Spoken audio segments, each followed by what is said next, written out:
ബാലചന്ദ്രമേനോൻ കുടുംബയോഗം വിളിച്ചു ചേർത്ത് വൈജയന്തിയെ സംബന്ധിച്ച സത്യങ്ങൾ വിളിച്ചു പറഞ്ഞതിന് ശേഷം വൈജയന്തി ഒരു ആശ്രമത്തിൽ സന്യാസ ജീവിതം നയിച്ചു വരികയാണ്. കുറച്ച് നാളുകൾക്ക് ശേഷം മനസ്സുമാറിയ വൈജയന്തി കടപ്പാട്ടൂരിലേക്ക് തിരിച്ചു വരികയാണ്. ആ ഭാഗമാണ് ഇന്നത്തെ എപ്പിസോഡിൽ അവതരിപ്പിക്കാൻ പോകുന്നത്. മഴ തോരും മുൻപേ എന്ന പരമ്പരയിലെ മനോഹരമായ ആ എപ്പിസോഡിലേക്ക് എല്ലാ പ്രേക്ഷകർക്കും സ്വാഗതം. ഓട്ടോ ചെന്ന് നിന്നപ്പോൾ കൃഷ്ണജ സിറ്റൗട്ടിൻ്റെ തൂണും ചാരി നിൽക്കുന്നത് കണ്ടു. അമ്മ എത്തിയിട്ടുണ്ടെന്നറിഞ്ഞ് അവൾ സ്കൂൾ വിട്ടു വന്നത് മുതൽ കാത്തു നിൽക്കുകയാണ്. വൈജയന്തി അവളുടെ അടുത്തേക്ക് ചെന്നു.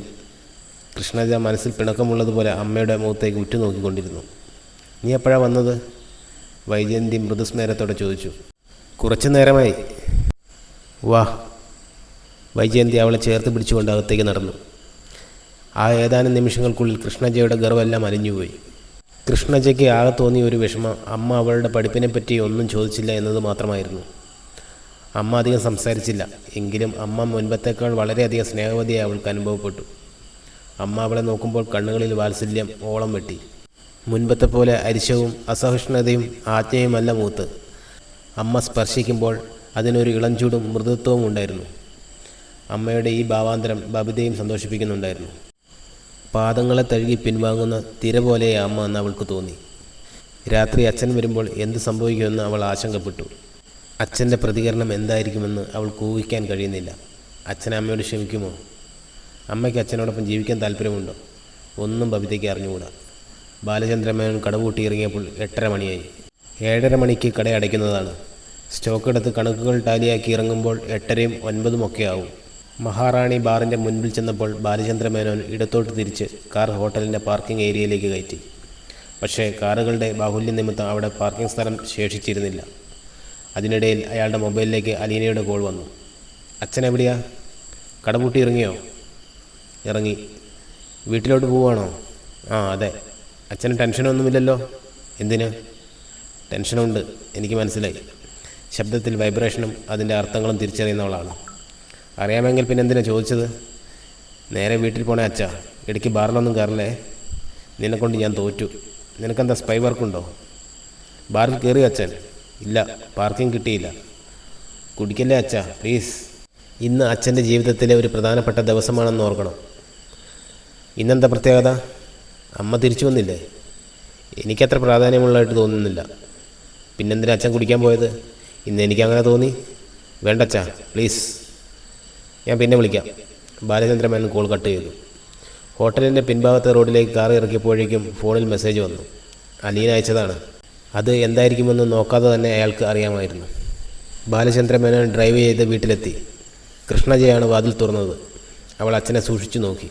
അയാൾ കണ്ണുകൊണ്ട് എന്ത് എന്ന് ആംഗ്യഭാഷയിൽ ചോദിച്ചു. അവൾ അതേ മട്ടിൽ കണ്ണടിച്ച് ഒന്നുമില്ലെന്ന് ഉത്തരം നൽകി. ബാലചന്ദ്രമേനോൻ ഇടംവലം നോക്കാതെ നേരെ ബെഡ്റൂമിലേക്ക് പോയി. വേഷം മാറി.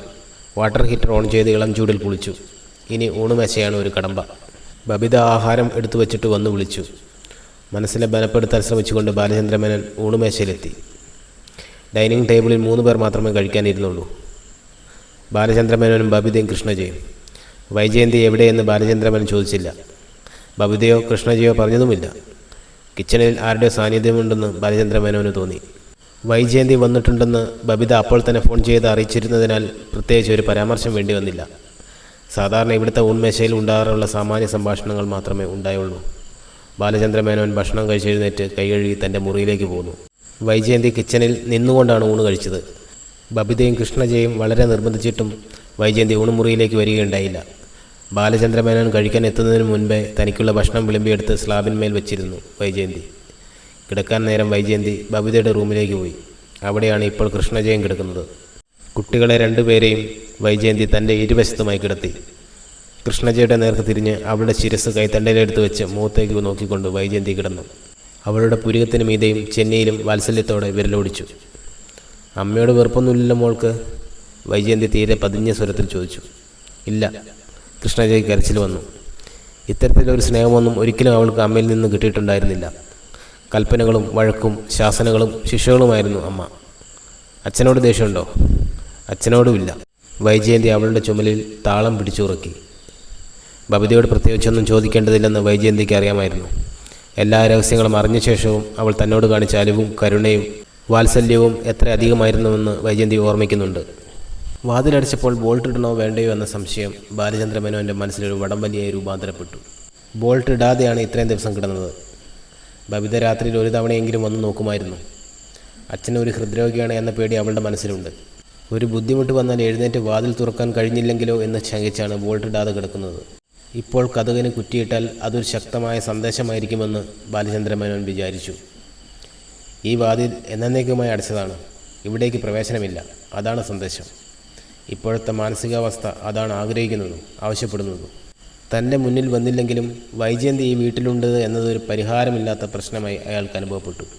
സ്വമേധയായി ഇറങ്ങിപ്പോയവൾ തിരിച്ചു വന്നത് എന്തിനാണ്? കുട്ടികളെ നോക്കാൻ വേണ്ടിയാണോ? അവകാശം പുനഃസ്ഥാപിക്കാൻ വേണ്ടിയാണോ? ഒരനുരഞ്ജനത്തിന് ശ്രമിക്കാൻ വേണ്ടിയാണോ? ഒന്നും തീർച്ചപ്പെടുത്താൻ കഴിയുന്നില്ല. സന്ദേഹങ്ങളോട് പൊരുതിക്കൊണ്ട് അയാൾ 11:30 മണി വരെ കഴിച്ചുകൂട്ടി. ഒടുവിൽ വാതിൽ ബോൾട്ടിടുന്നത് ഭീരുത്വമാണെന്ന് സ്വയം കണ്ടെത്തി അതുപേക്ഷിച്ചു. വാതിൽ ചാരിയിട്ട് ലൈറ്റ് അണച്ച് കിടന്നു. ഇളംനീല വെട്ടം പകർന്ന് ഫാൻസി ബൾബ് മാത്രം മങ്ങി പ്രകാശിച്ചു കൊണ്ടിരുന്നു. ബാലചന്ദ്ര മേനോൻ ഒരു സ്വപ്നം കാണുകയായിരുന്നു. താൻ ഒരു സർക്കസ് അഭ്യാസിയാണ്. 2 കെട്ടിടങ്ങൾക്കിടയിൽ വലിച്ചുകെട്ടി കമ്പിയിലൂടെ നടക്കുകയാണ്. കെട്ടിടമാകുന്നതെന്ന് പോയിക്കൊണ്ടിരുന്നു. കമ്പി മതിലായി മാറി. മതിലിന് ഇരുവശത്തും അഗ്നികുണ്ഡം ആളിക്കത്തി. തീച്ചൂളയ്ക്ക് നടുവിലാണ് മതിൽ. ഓരോ അടി മുൻപോട്ട് വയ്ക്കുമ്പോഴും കാലുകൾ എരിഞ്ഞുകൊണ്ടിരുന്നു. മതിലിൻ്റെ നീളം അവസാനിച്ചു.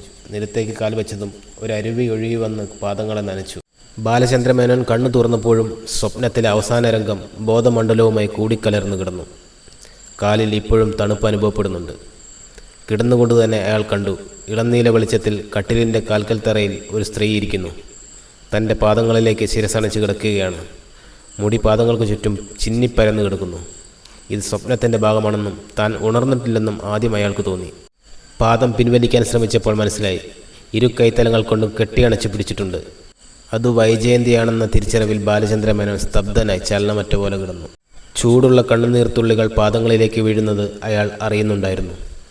കരയുന്നുണ്ടെങ്കിലും ശബ്ദമില്ല.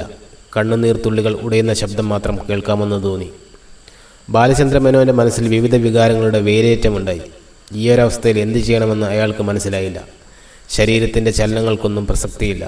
ഒന്നനങ്ങുന്നത് പോലും ഉറങ്ങുന്നവനെ ആഴത്തിൽ മുറിവേൽപ്പിക്കുന്നത് പോലെ പരിഹാസ്യവും ക്രൂരവുമാണ്. എത്ര സമയമായി കാണും ഇങ്ങനെ തൻ്റെ കാൽക്കൽ വീണ് കിടക്കുന്നു? അറിയില്ല. ഇപ്പോൾ രാത്രി എത്ര മണിയായി? അതും നിശ്ചയമില്ല. 22 വർഷം തന്നോട് കാട്ടിയ വഞ്ചന ഈ കണ്ണീരിൽ അലിഞ്ഞു പോവുമോ? ഇത്രകാലം തന്നോട് കാട്ടിക്കൊണ്ടിരുന്ന അനീതി മാഞ്ഞു പോവുമോ? എത്രമേൽ കഠിനഹൃദയനാകാൻ ശ്രമിച്ചിട്ടും പരാജയപ്പെടുകയാണെന്ന് അയാൾക്ക് തോന്നി. കൈതയ്ക്കൽ മാളിക വീട്ടിലെ പെൺകുട്ടിക്ക് പ്രണയലേഖനം കൊടുത്തതിന് മാളിക വീടിൻ്റെ മുറ്റത്ത് വെച്ച് വൈജയന്തിയുടെ അച്ഛൻ കുഞ്ഞുരാമൻ മേനോൻ അടിച്ച അടിയുടെ പാട് ഹൃദയത്തിൽ പതിഞ്ഞു കിടന്നത് ഒഴുകി വരുന്ന കണ്ണീരിൽ മാഞ്ഞു പോകുന്നു. ആദ്യ രാത്രിയിൽ മണിയറയിൽ വെച്ച് എനിക്ക് ഈ കല്യാണത്തിന് യാതൊരു താല്പര്യവും ഉണ്ടായിരുന്നില്ല എന്ന് വൈജയന്തി കത്തിമുന നെഞ്ചിൽ കൂറിയിട്ട മുറിവ് കണ്ണീരിൽ മുറി കൂടി ഉണങ്ങുന്നു. ഹൃദയത്തിൽ പതിഞ്ഞു കിടന്ന ഓരോരോ മുറിവുകൾ, ക്ഷതങ്ങൾ, പോറലുകൾ, പാടുകൾ എല്ലാം ഒന്നൊന്നായി ചുടുകണ്ണീരിൽ അലിഞ്ഞു തീരുന്നു. ഒടുവിൽ ബാലചന്ദ്ര മേനോൻ തലയണയിൽ കൈമുട്ടൂന്നി എഴുന്നേറ്റിരുന്നു. ജയന്തി! അയാൾ അവളുടെ ശിരസിൽ തൊട്ടുവിളിച്ചു. ഇപ്പോൾ മാത്രം കരച്ചിലിൻ്റെ ശബ്ദമുണ്ടായി. അവൾ ഒന്നുകൂടി അയാളുടെ പാദങ്ങളിൽ മുറുകെ പിടിച്ചു. ഒന്നുകൂടി അമർത്തി അതിലേക്ക് മുഖം ചേർത്തു. ബാലചന്ദ്ര മേനോൻ നിസ്സഹായനായ ഒരു കാഴ്ചക്കാരനായി അവളുടെ ശിരസിൽ കൈത്തലം അർപ്പിച്ച് അങ്ങനെ തന്നെയിരുന്നു. മഴ തോരും മുൻപ് എന്ന പരമ്പരയിലെ ഇനി വരാൻ പോകുന്ന അതിമനോഹരമായ ഒരു രംഗമാണ് നിങ്ങളിന്നിവിടെ കേട്ടത്. വീഡിയോ ഇഷ്ടപ്പെട്ടാൽ ലൈക്ക് ചെയ്യാനും സബ്സ്ക്രൈബ് ചെയ്യാനും മറക്കരുതേ.